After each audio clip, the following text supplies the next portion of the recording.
এয়া কি দেখিছেনে এয়া হৈছে পকা মিঠৈ এতিয়া যেহেতু পবিত্ৰ ভাদ মাহ সোমাইছে সেইবাবে আমি ভাদ মাহৰ উপলক্ষে মিঠৈ বনাওঁ আহক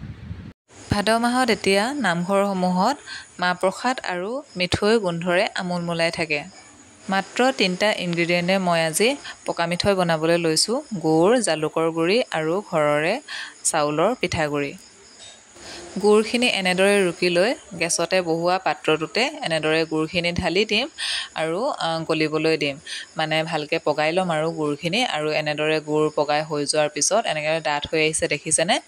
এনেদৰে ডাঠ হৈ আঠা আঠা হৈ যোৱাৰ পিছত আমি তাতে পিঠাগুড়িখিনি এড কৰি দিম আৰু দুইবিধকে ভালকৈ মিলাই লৈ তাতে জালুকৰ গুড়িখিনি এড কৰি দিম হৈ গ'ল আমাৰ পকা মিঠৈ ইমানেই আছিলে বহুত ইজি মই আপোনালোকৰ মাজলৈ ইজি ৰেচিপিবোৰে আনো আৰু এতিয়া গৰমে গৰমে এনেকৈ হাতৰ মুঠিতে গোল কৰি ল'ম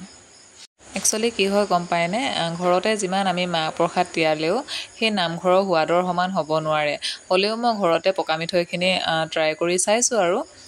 আৰু পকা মিঠৈখিনি বনাই থাকোঁতে কথা এটা মনত পৰিলে দেখোন কলপাতে নাই চ' ওচৰৰ বাৰীখনলৈ গ'লোঁ পটাপট কলপাত এখিলা ছিঙি আনিলোঁ আৰু এনেদৰে কাঁহীখনৰ ওপৰতে কলপাতখিলা দি দিলোঁ কাৰণ কলপাতৰ অবিহনেতো মিঠৈখিনি আধৰুৱা হৈ ৰ'ব ন এতিয়া ওপৰতে চাউলৰ গুড়ি অলপ ঢালি দিলোঁ আৰু আমাৰ পকা মিঠৈ ৰেডি